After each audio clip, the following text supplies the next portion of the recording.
live stream anytime, so I'll get heads up. Very good afternoon to all of you. Thank you all for joining us on another important and exciting discussion, which Vicky has started in the name and the brand of Vicky Tech Thought Leadership Session. And this is on a very important subject where we talk about the economic impact of encryption in India. We are really thankful to our partners, ISOC, Internet Society, who's been the real force with this for developing this session, the content, and we've got the experts from the different parts of the world who would be, of course, sharing their views on it. So thank you all for joining us, and we really look forward to an important discussion. I'll just give a very brief. We all understand that data is the new oil for this today's time, and it's a new tool for the socio-economic development. When we talk about data, there are various facets which come along with it, starting with this innovation, how the further development can happen, how we can realize the economic benefits. Along with that, keeping in mind the security and the privacy concerns so that everything is being taken care of. So when we talk about the regulation, like we do it in oil, similarly, it needs to be taken care of in data, but in a more, I would say, more balanced manner. And we really need to see in which way, what way, and how it can be done. So today we have, and this seems to be a very, very exciting discussion for everybody. So we are really looking forward at what our experts have to share with respect to how the encryption loss needs to be there, how economic benefits can be realized, and what things can be taken care of. So without taking further more time on this, I would now request our Deputy Secretary General, Ms. Jyoti Vish, to kindly deliver her welcome remarks. Over to you, Ms. Vish. Thank you, Sarika, and good afternoon, good morning, good afternoon, good evening, whichever part of the world we are. We have the experts today on the subject that was just introduced by Sarika, and it's something which is of growing interest everywhere, and there is indeed an economic impact of data encryption everywhere, including, of course, India. And there's been a fast-paced growth in the digital world that we have seen, particularly in the COVID times, and the electronic transactions have been occurring routinely today in businesses and households and this is all result of, the technological developments that have happened just a few decades ago, rather, I think a decade ago. And these include vastly improved computing power, increased accessibility to communication through development of the internet and World Wide Web, and the implementation of behind-the-scenes technologies that assured the privacy and security of these various transactions. However, the data encryption and the algorithms used in this process are less apparent to the casual or the business user, but they do play a very pivotal role in the digital world, and so that's the kind of so this is something where the awareness is required to a large extent, and these technologies and algorithms are the core to virtually every fund transfer, business to business data transfer, or in general data exchange between two parties. And in this age where almost everything is on the digital landscape, data encryption does play a very vital role in the economic landscape and the success of any country. But this process of data encryption, decryption, and dispensation swings on a delicate balance between the policy regulation and over-regulation. If the policymakers deregulate the data encryption laws, quite a lot, then it poses concerns over privacy and security. However, if the policymakers regulate the data encryption laws, it becomes a big challenge in terms of, bottlenecking the innovation and overall economic growth. So I think there's a lot of learning here on what kind of fine balancing that needs to be done to have the right framework for every country. And we need to kind of understand from the experiences here of all of us. Innovation never occurs in a vacuum, and it is a result of the institutional environment get created by the policymakers, keeping the balance between the concerns over privacy, security, as well as the economic benefits of data sharing. And ladies and gentlemen, that is the very objective of today's session, to understand this balance. This is one of the first sessions that we are doing. We intend to kind of come back to you with more information about, aspects like this, where we, like Sarika said, data is the current oil today, but this needs to be kind of harnessed positively and harnessed very well. And also, if it needs to be regulated, it needs to be properly regulated. And that is where we will learn from the experts that we have today, and we intend to bring them later as well in various of these conversations going on. So thank you, everybody, and over to you, Sarika. Thank you, ma'am. Thank you for setting the tone, and thank you for your address. With this, now we move on the next speaker, who is Mr. Rajneesh T. Singh, to deliver his opening remarks. He's a regional vice president for ISOC, popularly known as Raj. As I introduced, he's regional for APAC at the ISOC, a non-profit organization dedicated to ensuring the open development, evolution, and use of the internet worldwide. He works with the stakeholders, including government, civil society, and the private sector to promote technologies, social policies, and best practices to keep the internet open, secure, and available for the benefit of people across the world. Thank you, Raj, first of all, for partnering with us for this event, for making the content available for the audience, and we really look forward to your support in future for many more sessions, like mentioned by Ms. Jyoti Vij earlier in her address. Over to you, Raj, for your opening remarks. Thank you, Sarika. It's a pleasure to be able to collaborate with Vicky again and help facilitate today's session. Of course, Vicky and ISOC go back a long time. In fact, I was just reflecting earlier today on when we did our first event together, and it was nearly 10 years ago, when we did what I think we can call India's first multi-stakeholder internet governance conference. Since then, obviously, the internet itself has evolved. And it's interesting that today, the topic that we are assisting with for this thought leadership session is the economic impact of encryption. As Jyoti and Sarika have both said earlier, I think we all realize, that as part of this evolving digital economy that we're a part of now, we all realize how critical security and trust are. And it goes without saying that encryption itself is a key enabler of security and trust. And no matter what we do, be it banking, e-commerce, shopping online, which I think all of us have been forced to do due to the pandemic, learning online, healthcare systems, just about every sector, I think, depends on encryption, even though they may not realize it or they may not know it, that they're actually using encryption in their interactions online. Now, I think we often discuss the technical and security dimensions when it comes to things like encryption and privacy and data protection. But we often forget the economic implications of these systems and these technologies. And more so, what happens if we compromise encryption? I hope today's session is of value to everyone, and you're able to leverage the expertise that our guest speakers have. They recently put together, and of course you'll hear from them very shortly, but they put together a very intense, what I would call a very intense paper on the economic implications of encryption, and particularly if you start, if you do not take into account the bigger picture. I'll leave it to them, to George and William, of course, to expand on that.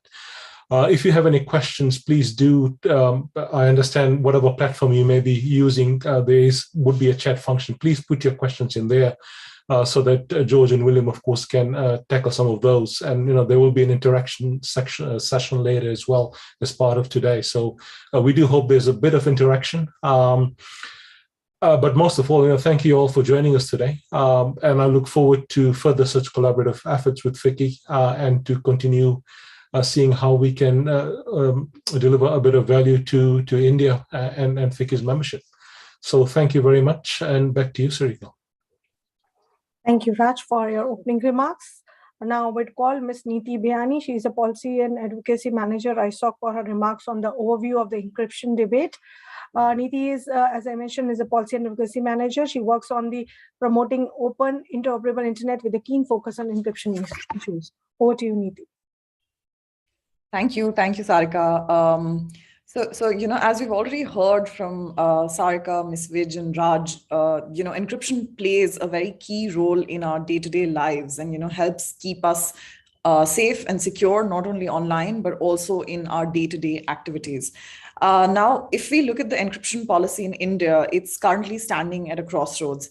There are attempts to balance imperatives of individual privacy, security of digital infrastructure, and access for law enforcement agencies. But this striving for this balance is becoming harder and harder in the face of an unprecedented digitization of government, business, and daily life, during the pandemic. There is an absence currently of a holistic national encryption policy. There was a draft that was put forward by the government in 2015, but it was subsequently withdrawn. The government's first priority, which is to secure digital infrastructure, is hinged on the fact that the vision for Digital India for developing and expanding access to digital infrastructure is predicated on building trust and a secure digital ecosystem to empower the millions and millions of citizens in India who rely on these government services on a day-to-day basis. And encryption, of course, is a key building block in all of these. To give you a very small example, the Reserve Bank of India released its master direction on digital payment security controls in February 2021, following a series of data breaches. In the context of online platforms more recently, the encryption debate in India centers around the government's ability to trace individuals involved in illegal activity. In February 2021, again, the Information Technology Intermediary Guidelines and Digital Media Ethics Code Rules 2021, which I'll just simply call the IT Rules 2021 for ease, were released under the parent legislation, the Information Technology Act 2000. These guidelines are focused on Section 79 of the IT Act, which is a safe harbor clause that exempts intermediaries from liability for the content that users create and share on these platforms. The Intermediary Liability Guidelines 2021 impose various compliance requirements on social media intermediaries. Firstly, by making a distinction between social media and significant social media intermediaries. Now, significant social media intermediaries are platforms with a current threshold of 5 million or 50 lakh users, registered users in India. And one of the requirements contained within the guidelines, which deal with encryption very directly, is for a significant social media intermediary, which provides services primarily in the nature of end-to-end encrypted messaging to enable the identification of the first originator of any information that they carry on their platforms. This rule, Rule 4, Clause 2, assumes that the first originator is the first person to introduce a message on a messaging platform in question. The guidelines provide that if this first originator is not located in India, then the person in India introducing this message on the platform is going to be considered the first originator. Now, going a little bit deeper into how the government's, thinking about, or at least proposing that traceability is enforced, is that they're considering two proposals at the moment. And, these conversations are out, they're ongoing, and we don't currently have any conclusive outcomes. But the two ways in which the government's proposing we do this is by holding the information of an originator in escrow. So the identity of the originator will be tagged and encrypted in it, included in an encrypted form with each message. And, this information will be held in escrow by the intermediary. So, if the government is to request this intermediary to decrypt this information and share it with law enforcement agency, this is how it's going to be done. And the second is by creating a library of alphanumeric hashes. So a hash is attached with each message. So if I were to send a message that said, "Hi, Priya," it would automatically attach a certain hash to that message. And then the intermediary as well as law enforcement agencies would be able to match that hash against a library of alphanumeric hashes, and thereby creating an algorithm to map data and fix length. So these are the two ways in which currently the government is proposing that intermediaries at least consider enforcing traceability. And, these are all ongoing conversations that are evolving very quickly, very fast. So I will limit my remarks here and pass it back to Sarika. Thank you, Niti, for letting us know, setting us the real environment which is existing in the country. And of course, the two ways the government is looking at, and I'm sure our experts will further delve deep into these, both the ways how this can be taken it forward, what could be the good recommendations for the government to consider, keeping in mind the various aspects of the privacy, encryption, as well as the economic benefits. Thank you, Niti, for your remarks.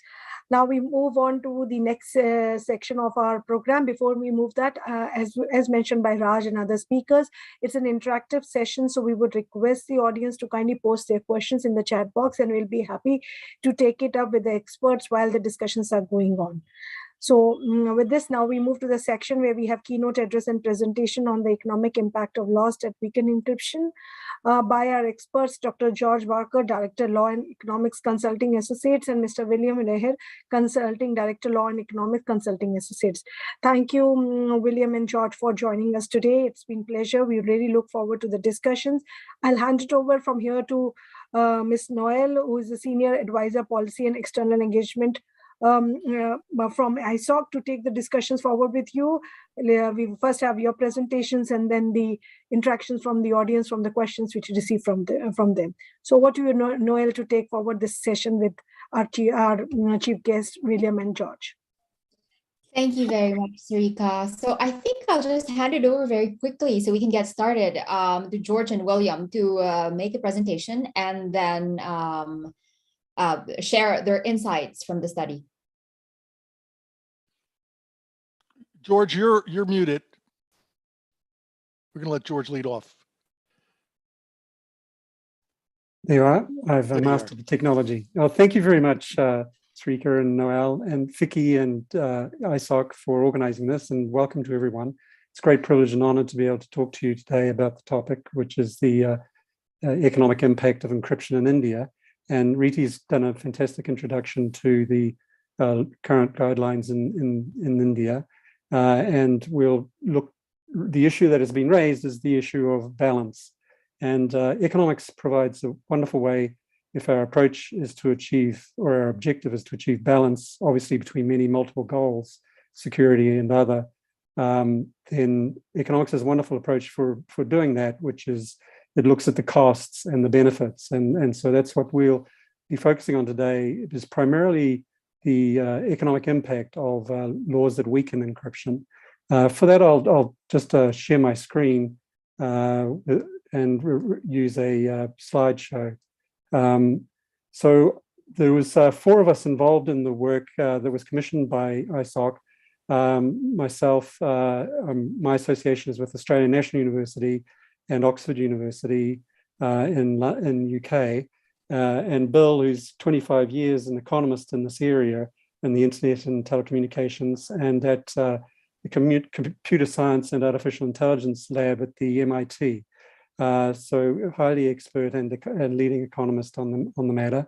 And we have our co-authors, we're not here, but I wanted to mention, which is Douglas Sicker at the University of Colorado. He's associate professor and dean of the computer science at the University of Colorado, and previously chair in computer science at Carnegie Mellon, and an advisor in the US to all the major federal agencies with that alphabet soup of that we have there, like the NTIA and the FCC and so on.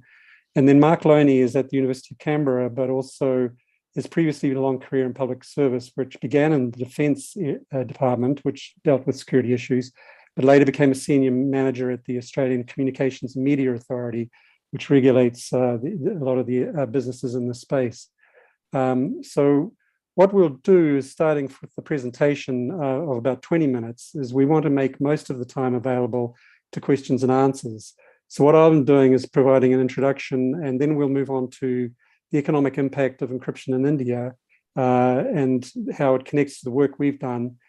Bill will go in depth into the economic analysis that we use to analyze the impact of the Australian encryption law, which is a general economic approach that can be applied to other laws that are impacting encryption, and then discuss the economic impact of the threat to end-to-end encryption in India. We'll wrap up with a conclusion. So we have an hour here, but only 20 minutes, hopefully, for our talk. So in order to get to talking about the impact of the Indian guidelines, it's good to start with our study, which looked at the Australian law, which was developed and passed very quickly. July 2017, the government signaled its intention to address the issue. In August 2018, a little over a year later, it met with the Five Eyes nations who have been coordinating with this, and where a joint agreement was reached. And India has been participating in those discussions. But the Five Eyes are, of course, the US, UK, Canada, Australia, and New Zealand. And the 14th, and then within a year, the exposure draft was released, and then discussion and debate about it publicly was foreshortened, so that barely 4 months later, in December, the act was passed.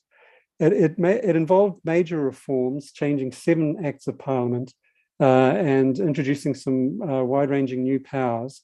It expanded government authority and capabilities to access encrypted content through 3 instruments. One is called a technical assistance request, where they ask for voluntary assistance in accessing encrypted data.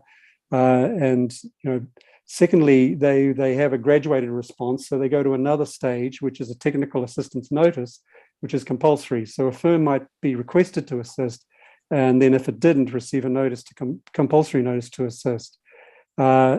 The third instrument is a technical capability notice, which is designed to deal with the problem that a firm may not have the capability to do what's requested and therefore need to build the capability.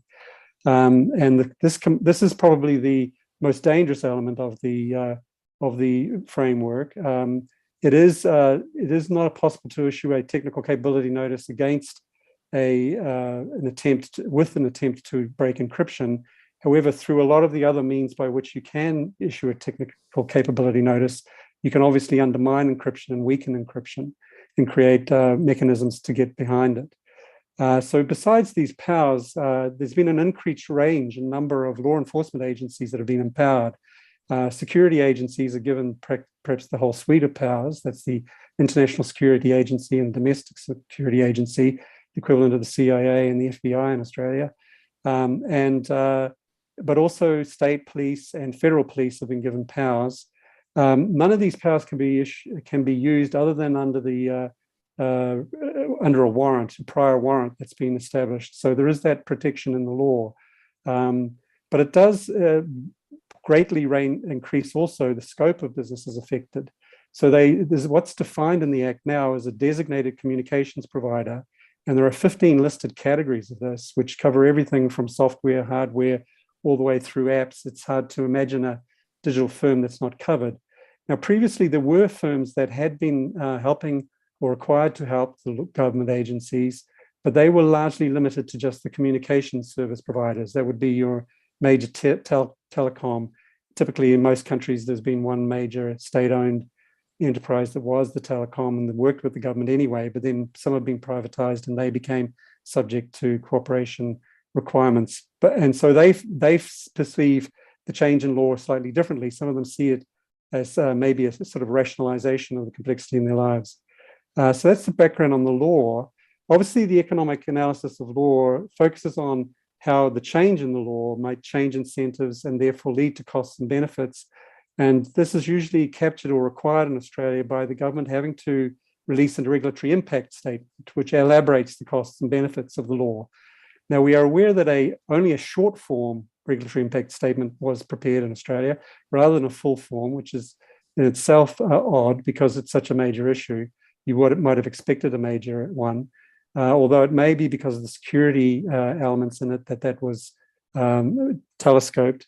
But the more problematic issue was that the impact statement was never released. So we lack any idea of what the government's perception is of the costs of this reform. So our study sought to fill that gap and look at the available evidence on the cost of encryption law. We reviewed the literature and developed an economic framework or analysis to do that. We were surprised to find there was very little empirical analysis to draw on, in fact, none. So therefore conducted an industry survey, which Bill will describe, with intensive large interviews of large multinationals and a survey of the smaller Australian domestic firms, an online survey, anonymous. The result was that it confirmed significant costs. Now, Bill and I, talk in billions of dollars. As an American, he uses a definition of billions, which is different from me as an English background. But I know your background mostly with Indian is perhaps best to transfer that into hundreds of US crore, or in rupees, tens of thousands of crore rupees. So that's significant. And it's also an economic analysis that's relevant to all laws that weaken encryption, including developments in India, at which point I'll pass on to Bill, who will transition through the discussion of the Indian to the more in-depth treatment of the analysis that leads to these results. Yes, so thank you, George, and thank you, the other folks that helped introduce this session. And also let me express the fact that I'm honored to have been invited to give this talk today. As I view this talk as hopefully the beginning of a dialogue, because the answers you're going to get from us at the end of the day here are not really answers so much as questions. What we're commenting about is the rules, the new mandated rules, which I'll refer to as a traceability mandate. Obviously, those guidelines are about more than that, and they're much more complicated.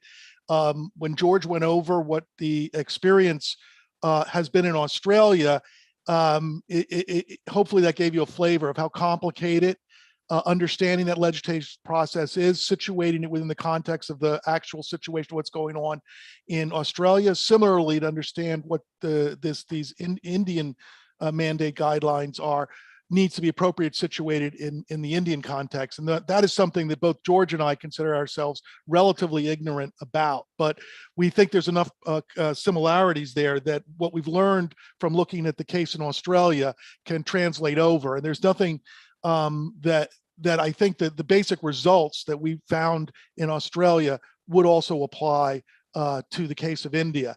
And let me also note that this is a series of moves that are happening around the world because the digital economy is ultimately going to be a global thing. The study, the two key conclusions of the study were that there were the billions, very large effect, and that you can't estimate it precisely. Go to the next slide, George.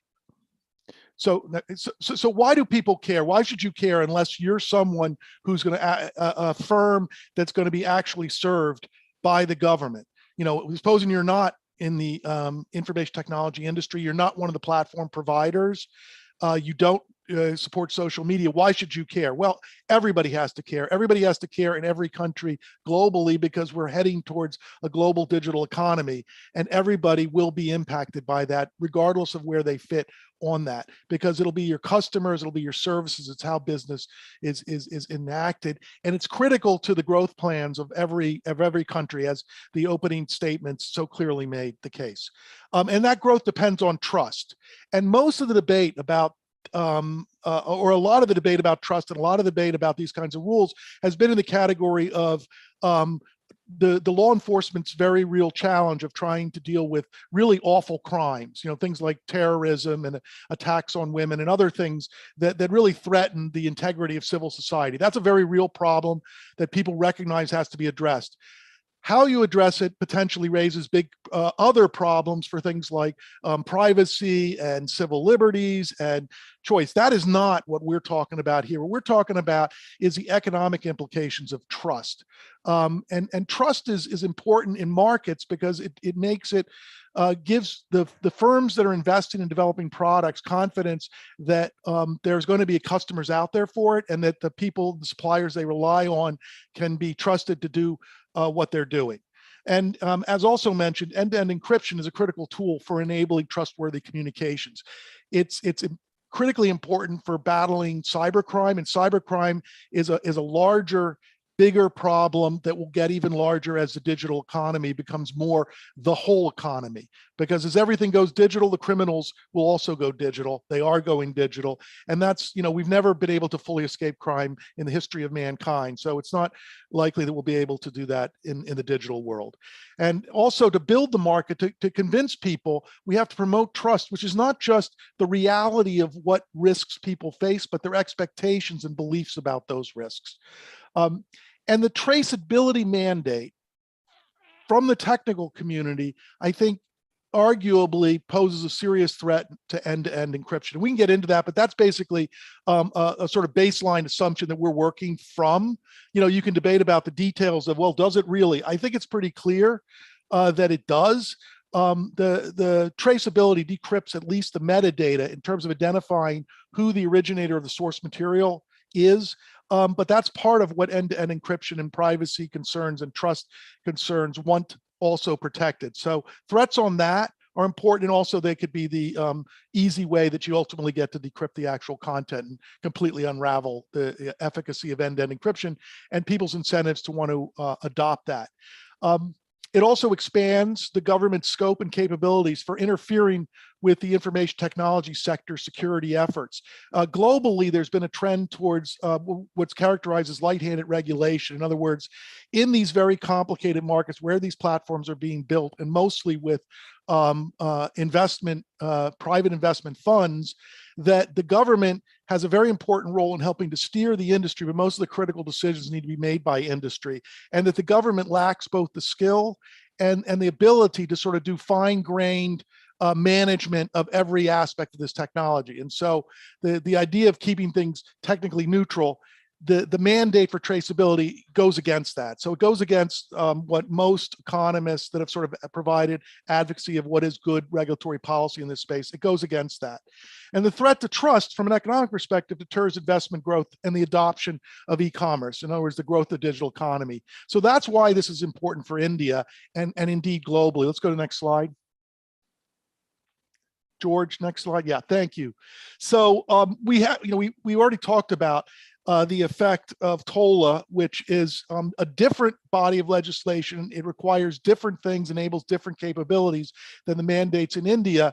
But the risks that we saw in Australia, I think, are also applicable in this context. So there's sort of three big effects, economic effects. The first is, of course, business uncertainty. So the fact that this is new legislation delivering new capabilities and requiring firms to do something they haven't done before, and in sort of their thinking about what's the best way to approach this market, they have not thought is a good idea. That creates business uncertainty. If firms are uncertain about what the government's going to do, what their liability is in different situations, they're less inclined to invest. And if they're less, and that kind of uncertainty pervades the whole market. There was a study by a US government agency that played a role in promoting standardization that would help clarify what were ways to do end-to-end encryption in the US. And that study cited in our report in 2018. And it found that the net benefits of the efforts to promote that reduced uncertainty, business uncertainty associated with encryption, delivered benefits in excess of $250 billion net benefit to the US. So big numbers, a very, very high return for a government effort to try and clarify and move people towards wider adoption of end-to-end encryption and encryption technologies. The second thing, which is the way in which firms will be affected potentially most significantly, is brand image. That's a potentially existential risk for firms that rely on open software and are in this space, but it also translates into lost sales to unaffected competitors, which maybe means most to competitors who can have, if you have competitors that have a way to bypass these rules and say, look, I don't have to, for example, host data in India, or I don't have to offer this product next or first in India, or I don't have to hire software developers in India to help me, because if I do, I potentially risk damaging or tarnishing my product because of its exposure to reduced security. I'm going to do it somewhere else. So that's a very significant effect. And it's not even whether or not you've actually been served or been forced by the government to do something that directly and unambiguously damages your ability to secure the data of your customers, your internal information. It's if your customers expect that you might be, that potentially can lead to a bunch of harm. And then finally, the other is this sort of sense of reduced trust in the digital security. So what does that mean? Well, the Zurich group in 2015, looking at what is the effect of cyber crime, did a study that estimated it could be essentially like $1 trillion global cost of cyber crime. And basically what they're saying is you could figure out, or you can look at what different forecasts of what growth would look like globally for a country if people have the trust that people expect.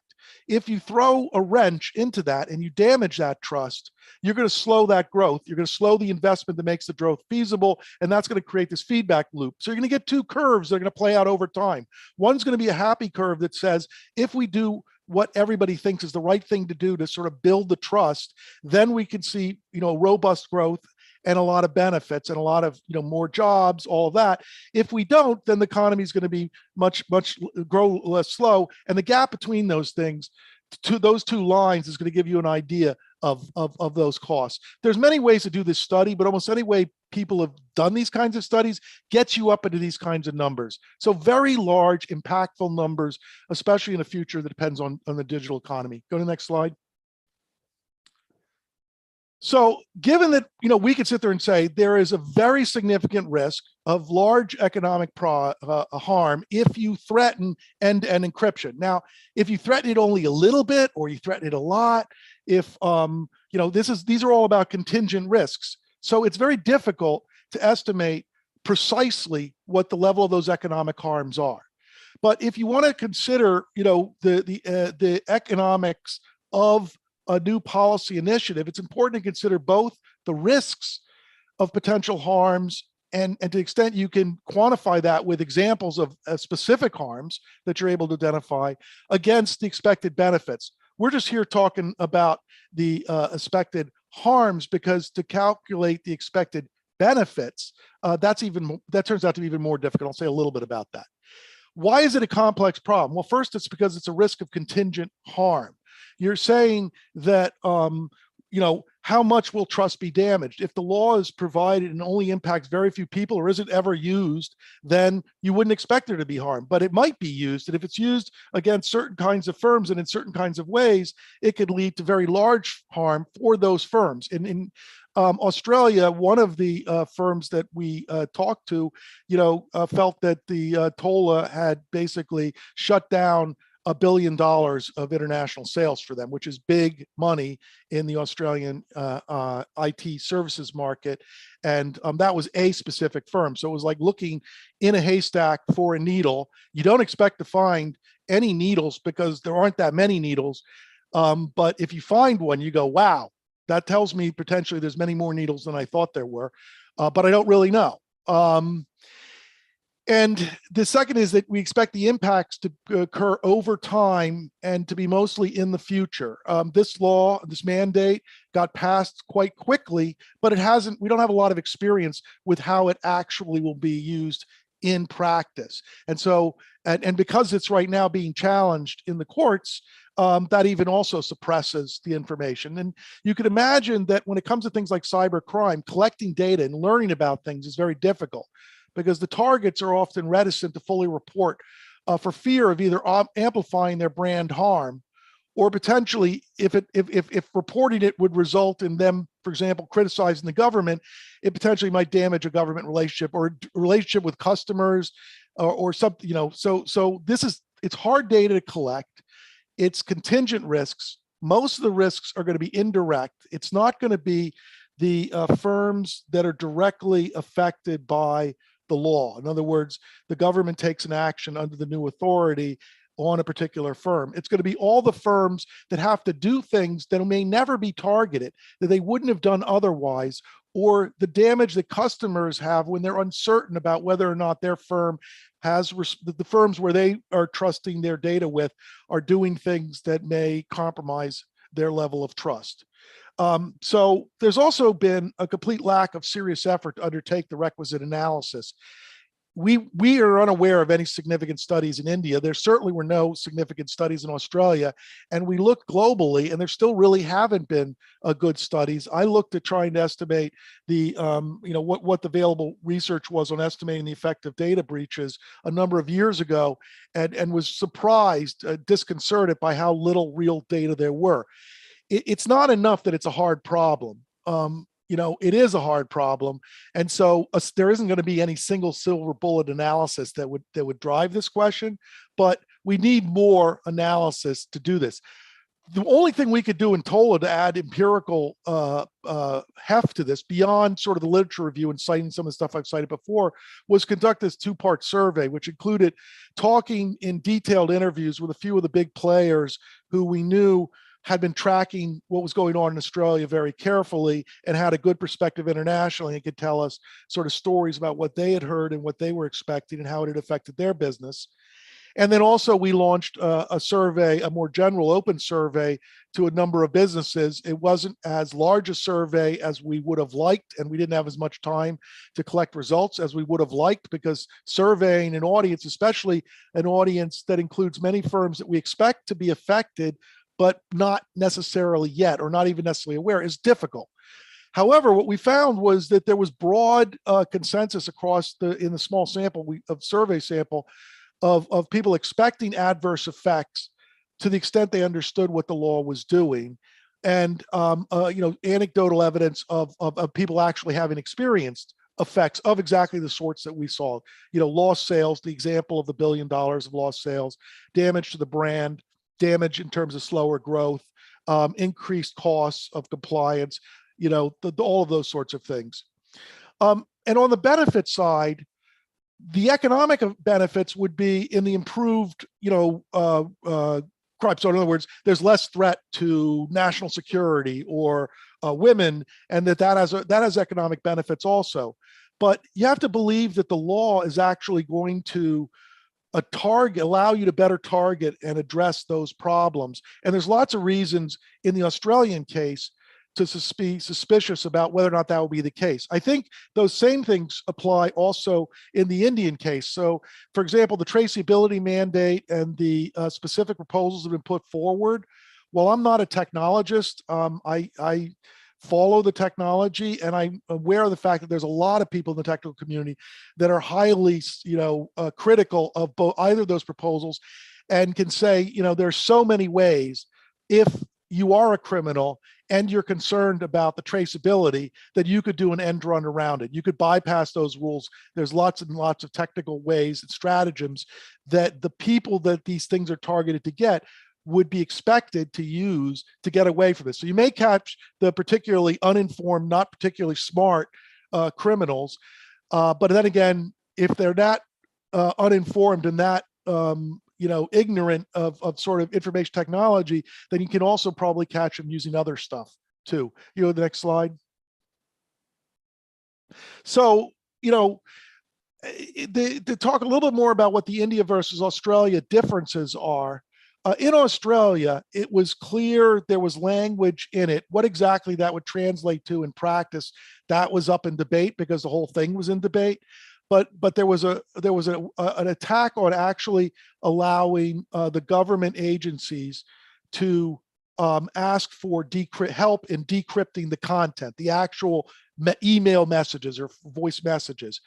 And it applied to digital communication providers, which was a very broad construct. So its reach across the information technology sector and the provided players was much broader than what the current language suggests are the Indian guidelines. The Indian guidelines also, are tried to basically avoid threatening end-to-end encryption because they don't ask for information or on the actual content messages. Turns out that those differences are less of substance in terms of understanding the economic impact. They are important, and there's a lot more technical discussion to sort of talk about the different solutions and what do they mean and all of that. But at the level of sort of what we're talking about here, I think that the economic results that we talk about in Australia apply again here. And that's why we say that the Australian total results are broadly applicable to the case of India, and that the threat that the traceability imposes, and actually, to me, naively, it looks to me like the traceability mandates, if we're fully applied, are potentially even worse than what TOLA did in Australia. But what we need a lot more data, and we need a lot more effort. This is what I mean by the fact that this, our comments today are more about asking the question rather than giving you the answer. We can't tell you that this law will have this harm. That forecast is not doable today with quantifiable numbers because the data is missing, and the analysis hasn't been undertaken with the available data that would be if you tried to do this the right way. But you can look at this, and there's enough information available to say that there is a risk of very substantial economic harm, at levels, billions, potentially trillions of dollars, and larger numbers of rupees, obviously, that are economic, that could shake an economy and certainly help adversely impact its trajectory of growth and its hope for international competitiveness. those things need to be considered more carefully in light of the fact that this is complicated stuff, and this is a complicated space. Is that our last slide? We can go to the next slide. Okay, yeah, George, you can back up to any slides you want to add to.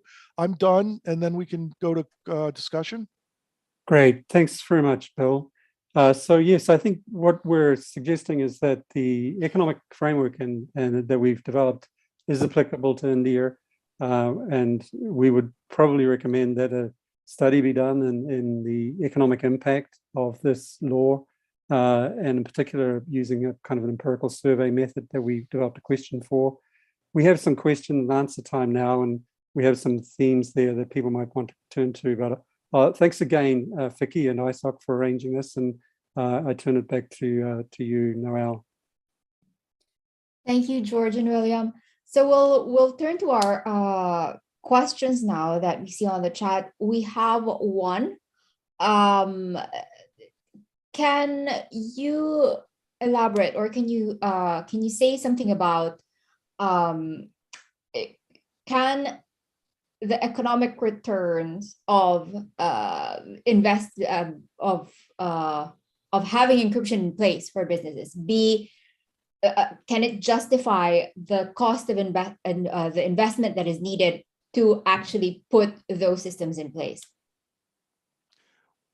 Well, okay, so there's the question here is there's a lot of uncertainty about that. So, for example, if you got a bunch of people that are trying to build fences, and you can only build your fence over a little bit of your property, but your neighbors don't, and so if anybody can come in from your neighbor's house, then why would you build the fence in the first place? You wouldn't. So one of the problems about getting end-to-end encryption or appropriate security in place, and why it's complicated, is you need to get people to adopt this, and they need to have expectations that people are going to do this. The more people that do the right things and adopt best practices and follow good technical recommendations, the lower those costs will be because of scale and scope economies and learning. So those costs will come down over time, and the firms that wider adoption then will make those things more efficacious. A lot of the expectation here is driven by firms that demand it of their users. So generally speaking, most businesses, if you sit there and say, if someone could, if your customers knew that their communications with you potentially could be accessed or traced, or somehow you could exposed, how would that affect you? The effect is almost always negative. And how much do people value that sort of privacy? There's growing evidence that actually it's much more important, but that most people don't understand the threats of privacy. And there's a lot of stuff, for example, associated with the just coming out with the Europeans' GDPR on the economic effects of that, which is their major privacy legislation. That consumers do value privacy, but the impact of privacy protecting regulation, is complicated. I think one of the points, if the question is whether economic returns to encryption justify the costs, I think Bill's point's an important one about we can end up in a corner solution where nobody makes the investment to get into the encrypted world. But it's obvious when you think of it by sectors, and maybe the returns vary by sector, but in the financial sector, obviously encrypting financial data is central to having a secure financial system. When you think about the health system adopting digital, and one Bill's point is that we keep talking about the digital sector, the digital firms, but really this is relevant to the whole economy because every sector is now going to be going digital. And in the health, there's a lot that can be done with artificial intelligence of identifying diseases and so on. But if the data can't be kept secure, then you're not going to get people offering up their health data to do the major studies and so on. So like the energy sector, obviously, encryption is a major important element to keeping the energy system working. And in winter, it would be a disaster if it ever failed. So, I think it's pretty clear that the returns do justify the costs, but obviously you want to minimize those costs and adopt the latest and most efficient technology to implement a solution, but security is important. On the privacy point, I think the evidence is that privacy has an intrinsic value to people, which is heterogeneous across people. Some people value their privacy more than others, but it also has this utilitarian value that we're talking about here, which is it actually can make our major economic sectors like health, education, energy, transport, financial sectors all work better if we have a secure and encrypted data system to rely on.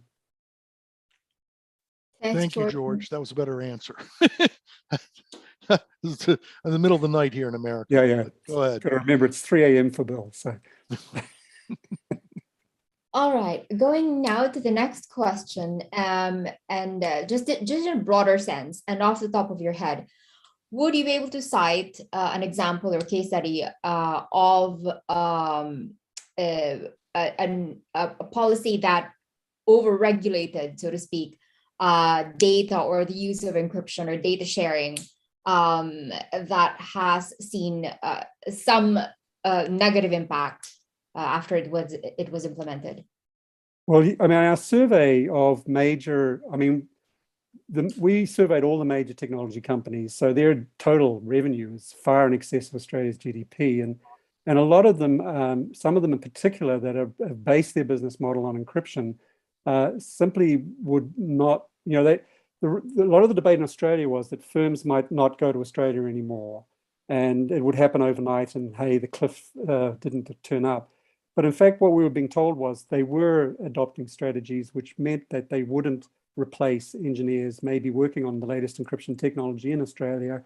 They would relocate them to places that offered better laws.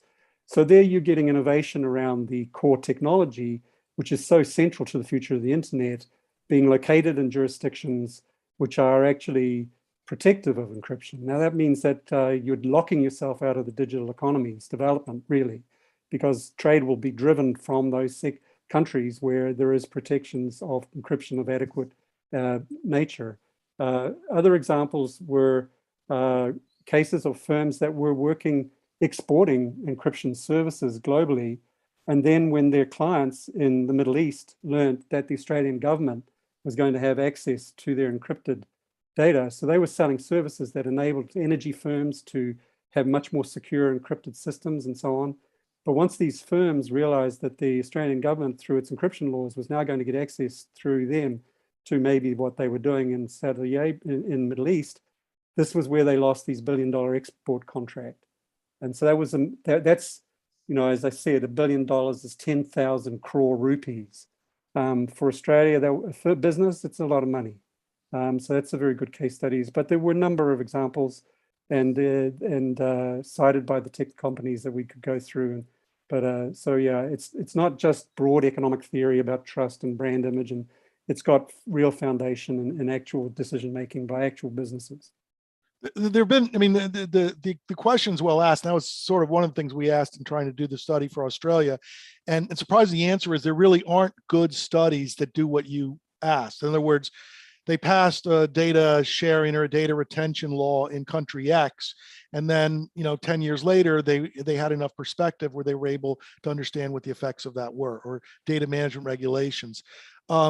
Those studies need to get done, and there's a bunch of people looking, for example, at the effects of GDPR, the European Act in this space, and there's a bunch of other regulation like what's being proposed in the mandates in India, internationally, that there's stuff like that that's been proposed in the US that right now is not on the policy agenda because of other things going on in the US, but there are people that expect it to come back. And all of the other things, the larger data management agenda is going to make people say, let's look at this and try and figure out. Now, there's a lot of evidence about the negative impact of cybercrime and like what happens when an environment and crimes that were enabled because encryption wasn't used. So there's a lot of evidence like that, like sort of data breaches and what are best practices to avoid data breaches, that sort of stuff. And even in Australia, when we were looking at it, anecdotally, there was evidence we heard people tell us about customers that relocated, for example, where they were hosting their big customers, said, that they shifted their hosting out of Australia to basically avoid the rules. So there's examples like that. And those were fairly early on. One would expect those effects could be much broader going forward. And of course, the people that would be affected first would be the software developers, the people directly, that their business critically depends on the ecosystem the firm's most directly focused, but the effects then would spread out and affect the whole economy. Great, thank you. So you've spoken about the benefits in general of encryption to businesses. Can you elaborate a bit more on the specific benefits that small and medium enterprises can expect from using encryption? Well, they're included in the discussion today. So, I mean, I think the idea of they're having a brand where they're offering their customers security, the trust of their customers, but it's, for any small business, it's not just who you're selling to, but who your partners are. So if you're working with other firms upstream or downstream, so you've got horizontal relationships that you need to secure their data. So you're just a much more reliable and trustworthy party. And, we all know that business is heavily based on people making promises about being good and doing well and delivering and whatever. And so trust is essential because of information problems. So for a small business that's trying to break into a new market, it has no brand. It's trying to build a brand. It's trying to prove itself. So you can promise that you'll do things, but unless you actually do it, you won't deliver and you won't survive. So you do have to make these investments, obviously within budget and tailored to needs, and hopefully with conversations with your partners and others who might be requiring it.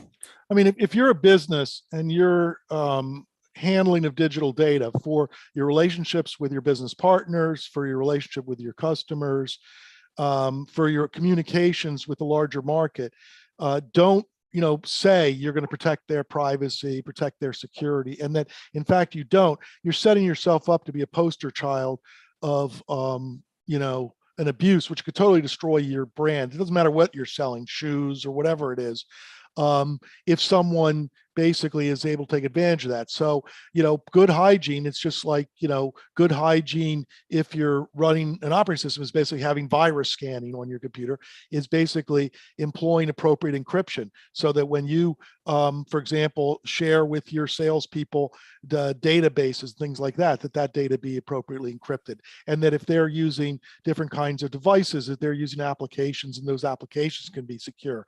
And since, the boundaries between, like how are you using some of the social media platforms to do customer service?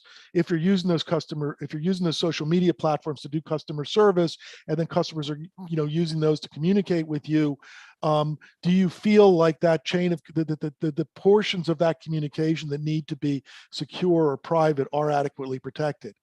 And it's not just, you as a business person, but your customers feel that way, because your customers are saying, you know what, I don't trust e-commerce. I don't want to do that because I don't know what's going on there. And I hear these horrible stories of where people have had their, financial data stolen, or they've lost, been exposed.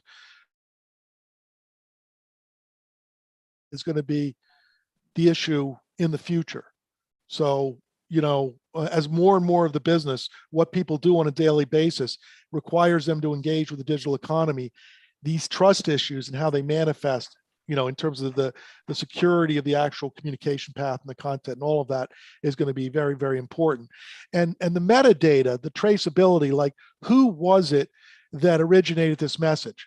Some of the concerns that come up there are that someone engages in something and then they get falsely identified as the originator of a message, because it's relatively, there's technical strategies of how, if you wanted to, for example, bypass this, you would spoof someone else's address or inject the content in different ways into the system.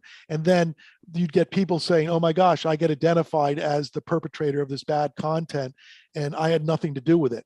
You know what? I don't even want to touch the social media. I don't even want to do any of that stuff. So those are all effects and reasons, and they'll compel businesses to do the right thing from a security perspective. And increasingly, business insurance is requiring you to do that, so that, general business insurance overlaps with cyber insurance. And if you operate a business that has a digital presence and you're not doing and operating according to good standards, your insurance may not cover you. Thank you. Another question that came in is, apart from the pointers that you've already shared, are there other parameters that the business sector in India should consider in measuring or trying to measure or starting to measure the economic impact of encryption? Well, yeah, I mean, first off, just having better knowledge of like how widely is it adopted and what those technologies are. So more information about the ground truth of the process and where you want to be with respect to it. Those sort of statistics and better understanding of that would be obviously important. And the cross-sector differences that George was talking about earlier. But George? Yeah, I think in India or wherever, it's the same story.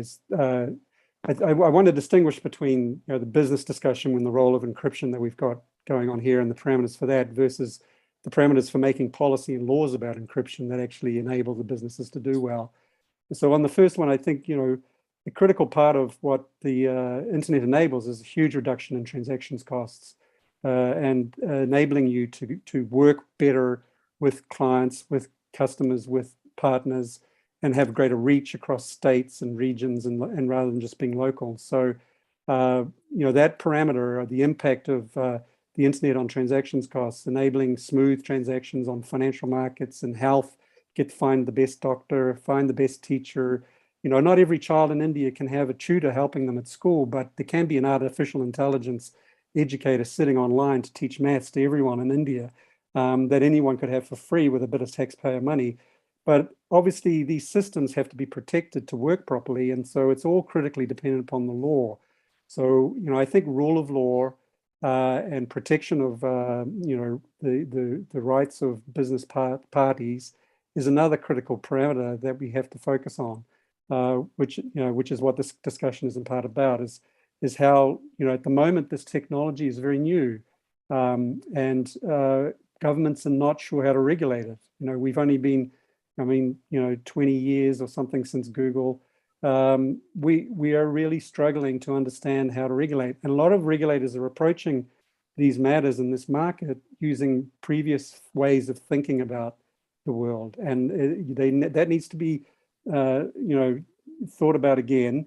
And one of the parameters I would think would be about timing. I think that you need to take time. Don't rush into a business or technology solution. Don't rush into a legal or other solution because there is a lot of uncertainty, and you can foreclose developments that might reap a significant reward. So that involves the issue of process. There has to be due process, both in relation to your business decisions, but into your into regulatory matters. Now that's hard when you're working in a small business on a very thin budget and very demanding customers to not be responsive and immediate. But I think you can be responsive and immediate with your customers, but slow and thoughtful about your technology choices. And encryption is probably something that is in your long-term interest as a business. I mean, definitely is, in terms of giving you a better brand and a better position in the market in the long run, and worth getting right. And I would just say that, those of you that are listening to this have signaled the fact that this at least is shown up on your radar as a potential concern. I think that's something that's really important. This issue will build for the future, and a lot of what we need to do is educate people and collect the information. So one of the things that, like, if there were something to do in India, I think, a wider survey to sort of share knowledge about this and to begin to collect data and a baseline for understanding how this would affect different sectors so that people could have clear basis for doing this. This decision shouldn't be based solely on economics. Obviously, security and other non-economic considerations are critically important. But what George and I, believe very strongly is that economics has a very real contribution to making these good policy decisions. And given where we are, which is basically we have very little a good economic basis for justifying such laws, that more needs to be done if you're going to go forward with this and feel that you've sort of met the requirement appropriately considering the economics. Particularly when you think about economics, as Bill and I think about it, as a way of studying or thinking about a problem. Even security can be analyzed using economics. I mean, it's about the probability of things happening and the harm that's involved in them. And you've got to take actions, and they might have costs and benefits. So economics helps you frame your approach and your policy design in relation to security issues. So it's not just, I'm just pointing to being careful about just thinking of economics as being about dollars and cents rather than about having good decision making on critical issues that have economic consequences. So I see we're at 3. We're a little over what the time is according to the agenda. So can we turn it back to Noel to sort of tell us where we are at? What do you want to do? Yes, perfect timing actually, because that's we don't have any other questions coming in. So I feel this is a good time to conclude our session. We're delighted to have participants joining us from different sectors today. Thank you for your time. We do encourage you to read the Internet Society's report on the economic impact of laws that weaken encryption, which the link we'll be posting on the chat shortly. Thank you for your attention. We hope you found the session useful. So let me now turn over to Sarika to give her note of thanks. Thank you, Noel, and thank you, George and William. It was really, really interactive discussion. We really enjoyed it. I'm sure the parameters which have been highlighted by you all, and as well as the questions which have been asked by the audience, have made many things clearer. And like Raj also mentioned, it is very important that people get aware of it. They're realizing it, and now next steps are being taken forward. And there are things which is coming up. So we understand that sessions which we have had today, many more of these needs to be organized in this kind of or a similar fashion, so that we can have more and more people joining this whole thing, and they can be aware of it. And then we can see, yeah, of course, the government needs to work on the laws which we talked about it.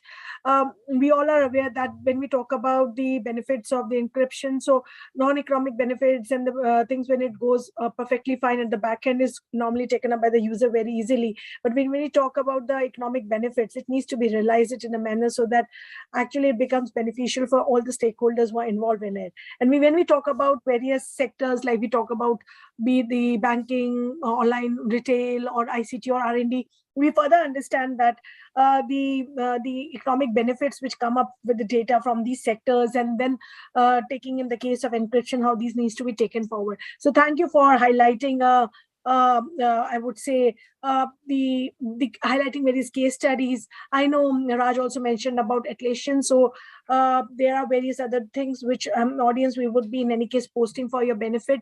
Like Noel mentioned, do visit the website of ISOC, where you can have a detailed report on the discussion which we just had the highlights today. And we would definitely, as part of FICCI, as part of our initiative, will come back to you all with the support of partners like ISOC on many other subjects. For the benefit of everybody, since we had two wonderful speakers, George and William, I would like to just say that for people to know it deeply, George Barker is the director of LECA, and he's an expert in economic analysis of law and regulations, and is currently an honorary associate professor at the Australian National University and a member of Wollaston College, University of Oxford. Thank you, George, for making yourself available for this discussion. It was really nice to hear you.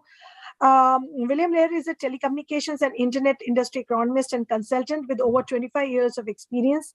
He regularly advises senior industry executives and policymakers in the US and abroad on the market, industry, and policy implications of events relevant to the internet ecosystem.